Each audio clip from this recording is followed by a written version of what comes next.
우리가 장소를 떠나라는 의미보다 우리에게 영적인 의미가 있는데, 이것이 한 곳에 머물러 있으면 안 되는 것, 안주하면 안 되는 것, 이것이 배우고 훈련받아서 신앙이 계속해서 자라고 성숙하고 성장해야 된다는 의미입니다. 신앙생활 30년 되어도 성장하지 않으면 배우고 익히고 한 2년, 신앙 갓 2년 된 사람보다도 못한 사람들이 너무 많습니다. 연수만 꽉 채우면 신앙의 성장이 없고 본 것이 너무 많기 때문에 그 본 것에 대해서 좌우되면서 그 신앙이 피폐될 수 있습니다. 그런데 한 곳에 머물러 있지 않고 계속해서 떠나라는 의미는, 지금 너 목사도 마찬가지입니다. 박사학위 받아도 마찬가지입니다. 계속해서 배우고 훈련받아서 성장하고 성숙하라는 거예요. 왜 이렇게 계속적으로 떠나라고 하는 것일까? 우리에게 적용하면, 우리가 계속적으로 배우고 훈련받아서 신앙이 성장하고 성숙해야 할 이유는, 하나님께서 이스라엘에게 약속하신 언약의 땅 가나안, 다시 말하면 그의 나라와 그의 의가 우리에게 약속되어 있기 때문에 그것을 향해서 나아가야 하기 때문입니다. 지금도 계속해서 그곳을 향해서 나아가고 있습니다. 다시 요약하면, 우리의 신앙이 안주하여서 머물지 않고 배우고 훈련받아서 성장하고 성숙해지면서 먼저 그의 나라와 그 의를 구하고 영원한 하나님 나라를 소망하면서 그 나라를 향하여 계속 전진하는 신앙이 되어야 된다는 거예요. 나는 다 압니다. 나 배울 거 다 배웠습니다. 제가요 3대째고 30년 40년 신앙생활을 했는데 다 알아요 라는 말처럼 교만한 말이 없습니다. 따라합시다. 신앙은 공부입니다. 신앙은 공부입니다. 네. 자, 르비딤에 도착했을 때 이 지역같이 굉장히 회복될 지역으로 기대하고 아마 갔을 거예요. 르비딤에 도착했을 때 이미 물은 고갈되었고 목이 타 들어가고 있는 상황이었어요. 아마 기대를 하고 도착했겠죠. 그리고 장막을 쳤습니다. 그러나 르비딤에 도착해서 물이 없었어요.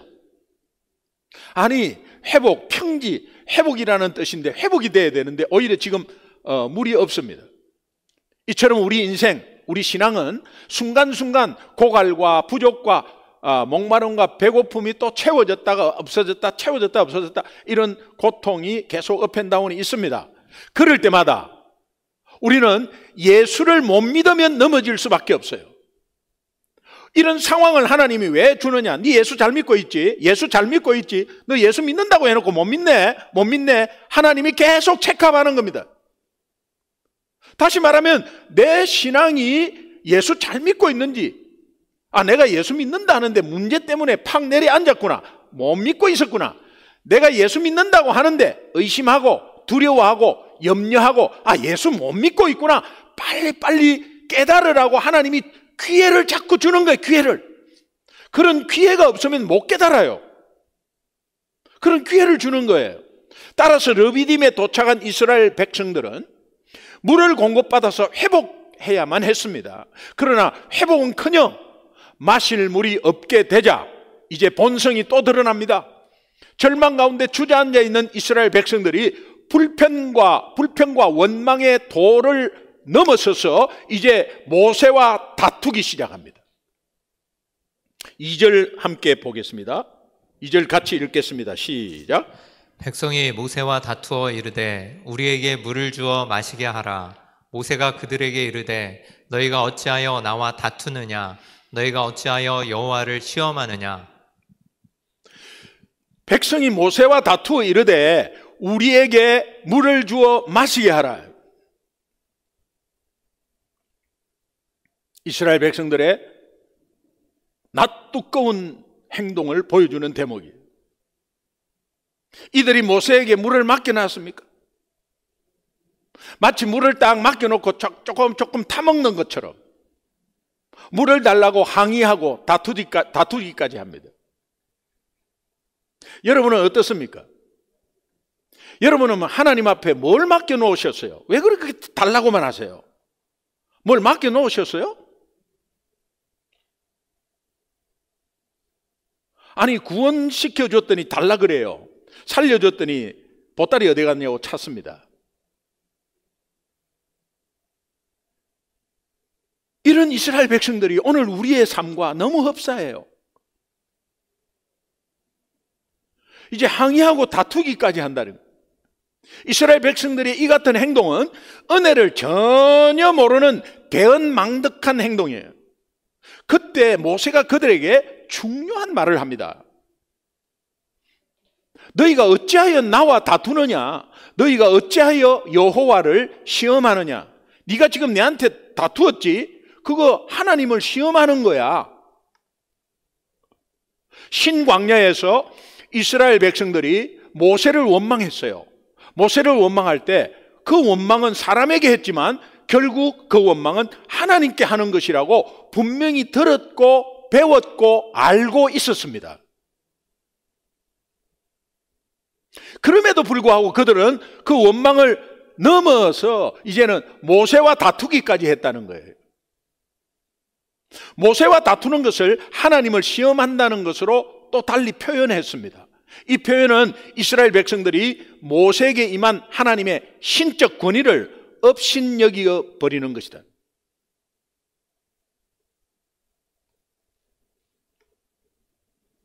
백성들이 행한 더 큰 죄가 뭐냐?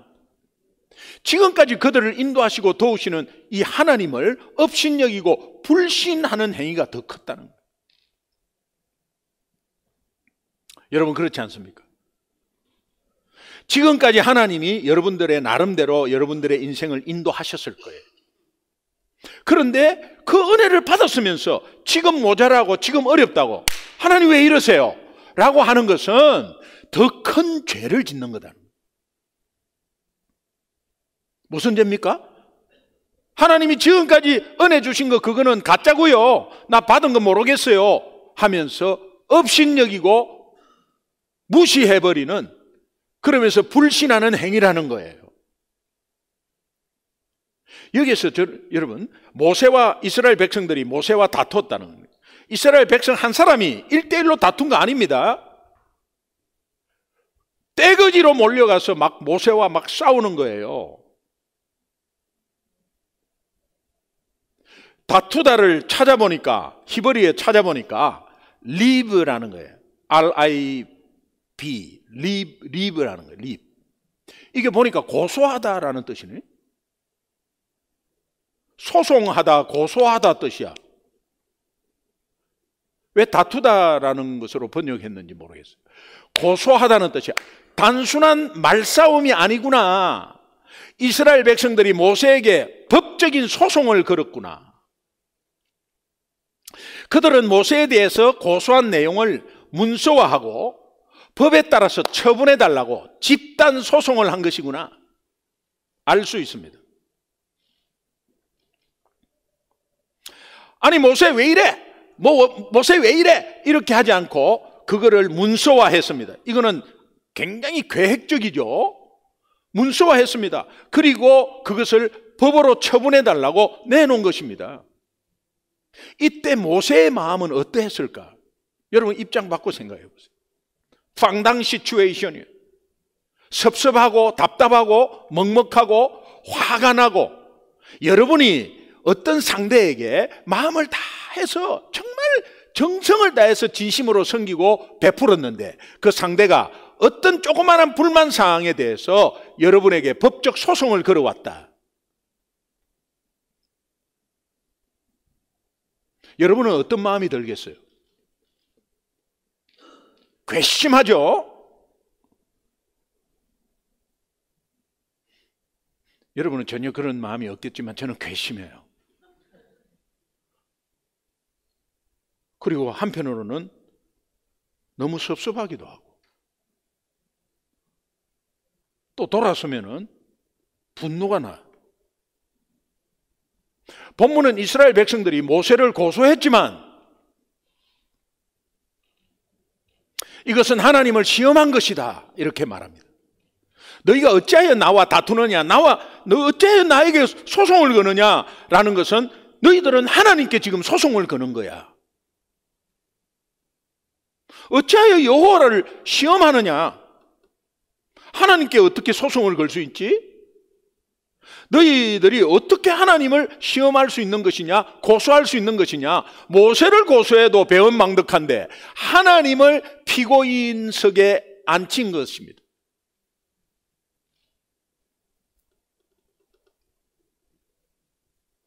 그 고소 내용은 3절에 나와요. 우리 3절 함께 읽겠습니다. 같이. 자, 시작. 거기서 백성이 목이 말라 물을 찾음에 그들이 모세에게 대하여 원망하여 이르되 당신이 어찌하여 우리를 애굽에서 인도해 내어서 우리와 우리 자녀와 우리 가축이 목말라 죽게 하느냐. 고소 내용이에요. 고소 내용이 그 죄명이 나와요. 어찌하여 우리를 애굽에서 인도해 내어서 우리와 우리 자녀와 우리 가축이 다 목말라서 죽게 하느냐. 이 고소한 제목이 집단살인 미수야. 기가 찰 노릇이에요. 여러분, 이 구절에서 알 수 있는 것은 이스라엘 백성들은 하나님이 왜 그들을 애굽에서 이끌어내셨는지를 모르고 있어요. 다시 말하면 우리의 불평과 우리의 원망은 하나님이 나를 왜 구원시켰는지, 하나님이 왜 내 가족에 앞서, 저 믿지 않는 사람에 앞서 나를 먼저 예수 믿게 했는지 그 이유도 모르는 거야 지금. 그러면서 예배 드리고 있다면 이게 큰일 날 일이야. 하나님이 왜 나를 구원시켰지? 이쁜 게 하나도 없는데, 또한 이끌어내신 분이 하나님이신 줄을 아직도 깨닫지 못하고 있다는 거예요. 구원을 주신 그 하나님이 어떤 하나님인지를 모르고 있으면 내 불평 원망하고 싸워요. 편 가르고 계속 싸워요. 교회 내에서 그런 걸 많이 한다니까요. 이들은 바로 앞전에 신광야에서 정말 상상을 초월하는 만나와 메추라기의 기적을 통해서 자신들을 애굽에서 인도하여 내신 분이 모세가 아니구나, 하나님이구나 분명히 두 눈으로 목도했고 몸소 체험했던 사람들이에요. 이스라엘 백성들은 목이 마르고 물을 마실 수 없을 때 만나와 메추라기를 공급하신 하나님을 그때 간절히 찾아야 했지 않습니까? 여러분, 오늘 우리가 구원을 주신 하나님을 기억하면 내 앞에 조금 부족함이 있고 내 앞에 조금 문제가 있어도 거기에서 원망 불평하는 것보다 그때 구원을 주신 하나님을 찾아야 되잖아.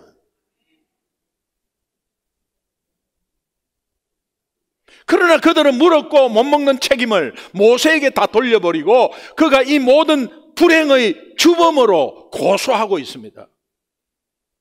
하나님 앞에서의 이런 모습은 마치 부모와 자식 간의 관계를 말하는데 우리가 이해할 수 있는데, 진자리 마른 자리 갈아주시며 먹여주고 재워주고 길러준 부모를 고소하는 페류나 같은 모습이 오늘 우리의 모습이라는 거예요. 그런데 놀랍게도 하나님은 이런 배은망덕한 이스라엘 백성을 약속의 땅, 가나안 땅 들어갈 때까지, 그 약속이 지켜질 때까지 오래 견디시고 참으시면서 변함없이 일방적으로 당신의 사랑으로 먹여주시고 입혀주시고 보호해 주신다는 사실이에요. 지난 과거에 우리가 이렇게 살았습니다. 어제까지도 그렇게 살았습니다. 그런데 오늘 이렇게 예배 나온 우리를 인도하시면서 다시 한번 깨닫게 하시고 다시 한번 더 기회를 주셔서 한 주간을 열어주시는 하나님이시다는 거예요. 여러분이 그 당시 모세였다면 어떻게 하겠어요? 백성들에게 수모를 당하고 고소당하고 하면 어떻게 하겠어요? 하나님, 왜 나를 이 말 안 듣는 민족의 지도자로 불러가지고 나를 세웠어요? 나를 부르신 것, 세우신 것, 하나님 큰 실수한 거예요. 그렇게 하지 않겠어요? 여러분은 이런 비슷한 상황이 예전에 없었나요? 설교 준비하면서 또 갑자기 23년 전이 생각이 났어요.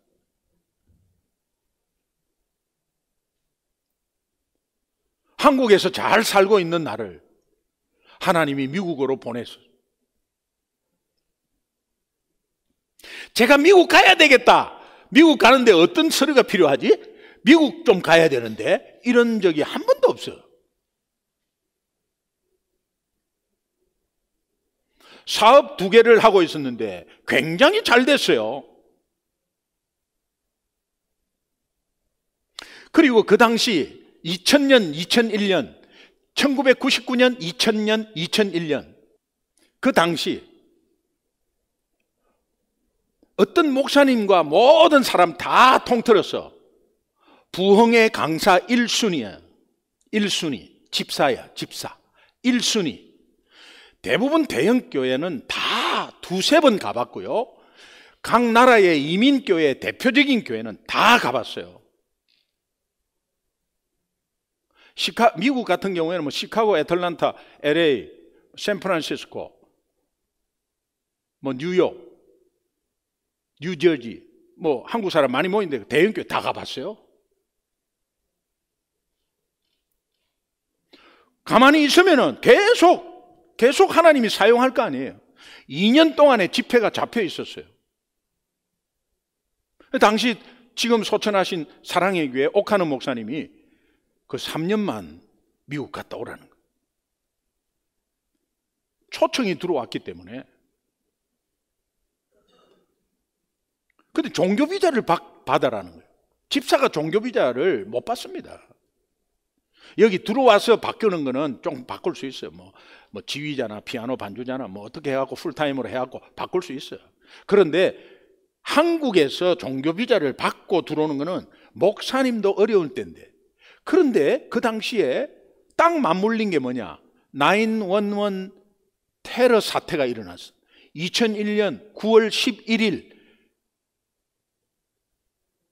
빈 라덴이 그냥 그 해가지고 미국 무역센터 빌딩을 그냥 비행기가 때렸어. 이 상황이 벌어진 상황에서 제하고 신청이 딱 맞물려서 절대 안 나오죠. 관광비자도 안 나와 그때는. 그런데 그것 때문에 너가 가서 미국을 살려달라. 너는 이벤젤리스트니까 미국을 살려달라. 대사관에서 이렇게 말할 수 있어요. 그런데 그렇게 말해가지고 종교비자를 받았는데 너 왜 3년짜리를 신청했냐? 5년짜리가 있는데 바꿔줄까? 나는 몰랐습니다. 바꿔달라고 그랬어요. 그래가지고 청혼의 푸른 꿈을 안고 정말 사업 2개 하는 거 딱 내려놓고 사업이 안 될 때 너무 안 돼갖고 고통스러워서 신학하고 뭐 그런 거 아니에요. 너무 잘 됐어요. 저는 지금도 제 아내에게 감사해요. 그걸 어떻게 같이 내려놓을 수 있었지? 그리고 내려놓고 그냥 가족 짐 싸가지고, 여러분 다 가족이 온다는 거 힘들잖아요. 그런데 그 결정하고 왔어요. 왜? 하나님 나라를 생각하고 온 거예요. 그래가지고 하나님이 쓰임 받겠지. 그리고 3년 정도 이렇게 하고 나서 돌아가면은 하나님이 또 다른 부분으로 사용하겠지. 이런 마음으로, 그래서 집회 잡았던 거를 2개월 동안을 전화하면서 죄송하다 그러고 다 취소하고 그렇게 해서 이제 드디어 미국에 온 거예요. 한 2-3개월 사이에 있었던 일이에요. 제가 말씀드렸을 겁니다. 굉장히 짧은 기간이었지만은 불평하고 원망만 했어요. 청혼의 푸른 꿈을 안고 어려운 종교비자 받아가지고 미국에 들어왔는데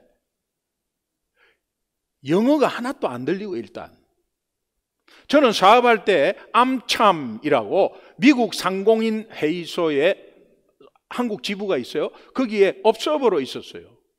그리고 미국 사람들하고 그래 했습니다. 나 영어 잘하는 줄 알았어요. 나중에 알고 보니까 그분들이 나에게 맞춰준 거예요.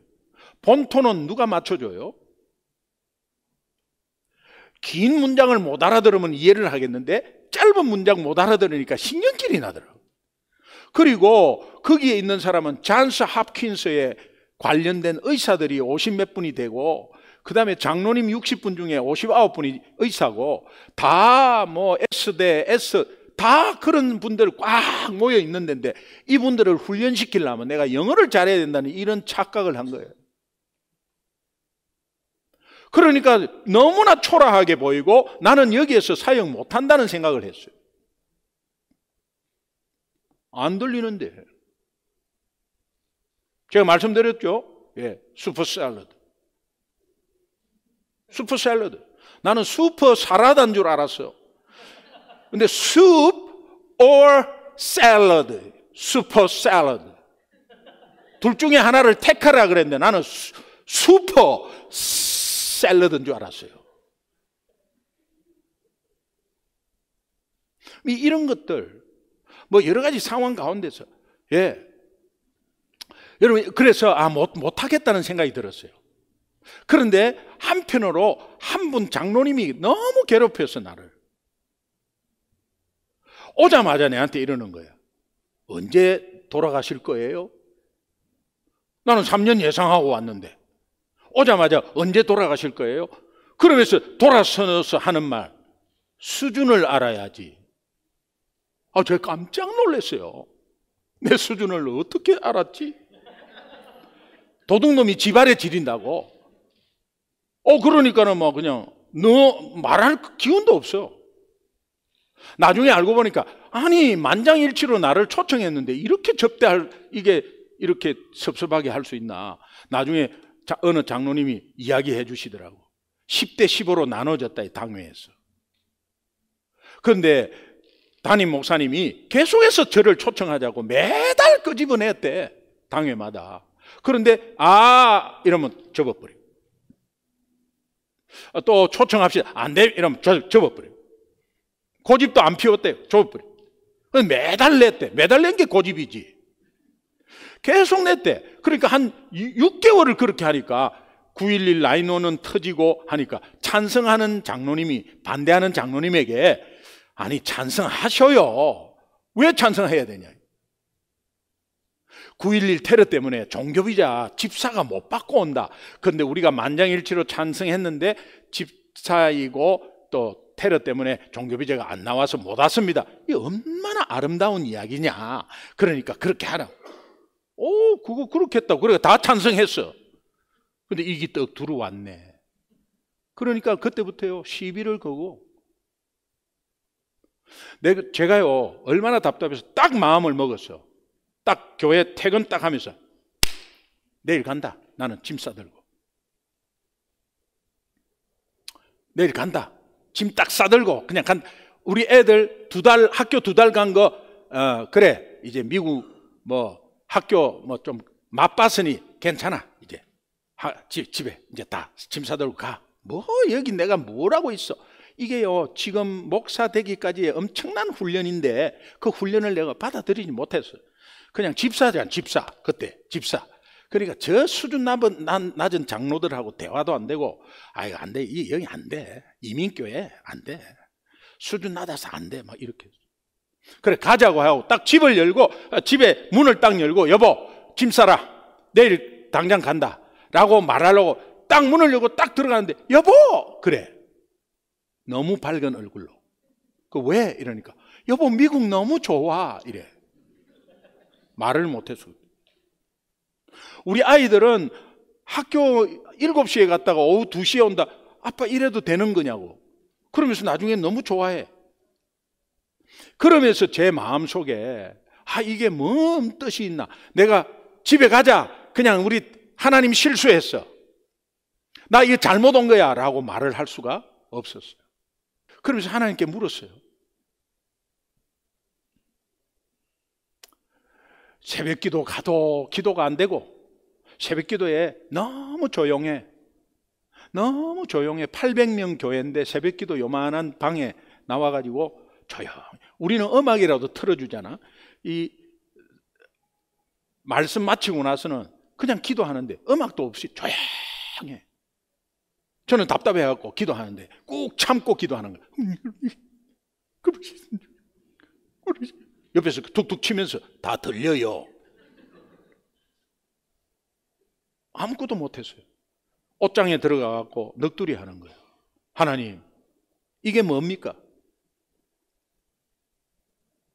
한국에 48평 아파트 다 뒤로 하고, 그 잘 나가는 사업하고, 가만히 있어도 그냥 강사로 대우받고 하는데, 이게 지금 뭡니까, 이거 지금 나? 시간이 아까워 죽겠는데, 이게 뭡니까? 하나님 실수한 거예요. 하나님 왜 나를 여기에 불렀습니까? 이 수준 낮은 곳에 하면서. 그러면서 종교비자, R1 당사자 너무 힘들어요. R2 우리 가족 보니까 너무 느긋하고, 나 R2가 너무 좋아요. R2가 부럽다고 말이에요. 그때 예수님이 저한테 네가 R1 힘드나? R2 부러워? 근데 내가 십자가에서 R1이야. 그래서 너는 R2야. 나는. 그 십자가의 사랑이 그렇게 연결되면서 그게 클릭이 탁 되는 순간요, 지금까지 내가 속았다는 게 너무 창피했어. 훌훌 털고 일어나 버렸어. 딱 5분 만에. 이 뭐냐 멍청이가, 이게 지금 3개월 동안 이 무슨 짓 하고 있었나. 내가 털털 털어버렸어. 내가 이거 완전히 속아버렸구나 이거. 그러면서 예수 이름으로 딱 물러가게 하고 바로 그냥 교회에 출근한 시간도 아닌데 출근했어요. 여러분, 마치 하나님이 다 잘못하는 것처럼 하나님 원망했어요. 근데 기도도 그때는 나오지도 않았어요. 그런데 그런 과정들이, 우리 성도님들이 너무 힘들 때 기도하지 못하는 것들을 다 경험하게 하셨어요. 너무 힘드니까 옷장 속에서, 아파트의 그 옷장 속에서 그냥 넋두리 하면서 불평하는 그 기도도 하나님이 들으셨다는 것을 알았어요. 너무 힘들어요. 부러워요. 그리고 나 이제 더 이상 못 견디겠어요. 하나님 실수한 거라고. 그런데 그 과정을 복음으로 이겨가지고 오늘 이 시간에 이 모습 그대로 있습니다. 근데 복음을 향해서, 하나님 나라를 향해서 가는 자에게는 분명한 방해가 있습니다. 어떤 이유와 상황에서도 예수 이름에 힘입어서 불평, 원망, 다툼 하지 않길 바라요. 여러분, 목사님 제 형편을 모르시면 그런 말 하지 마세요. 정말 그래도 하지 마세요. 그래도 불평, 원망 하지 마세요. 그것은 하나님께 하는 거예요. 다시 또 죄 짓는 거예요. 불평, 불만, 원망이 있는데 왜 안 해요? 불평, 불만, 원망의 그 마음이 들 때 여러분 안에서는 하나님을 잊어버린 결과물이라는 걸 빨리 생각하셔야 돼요. 하나님이 베푸신 은혜를 기억하고 거기에 오히려 감사로 덮어버려야지, 불평, 원망 하나도 백해무익한 거예요. 출애굽 40 여정의 이 5번째 주간이 르비딤에 도착해서 이제 장막을 쳤다는 핵심 단어가 나옵니다. 르비딤, 회복이라는 뜻이라고 그랬죠. 반석에서 나오는 풍성한 샘물 대신 예수 그리스도의 은혜로 말미암아 내내 목마르지 않고 풍성한 한 주간이 되기를 간절히 소망하고 축원합니다.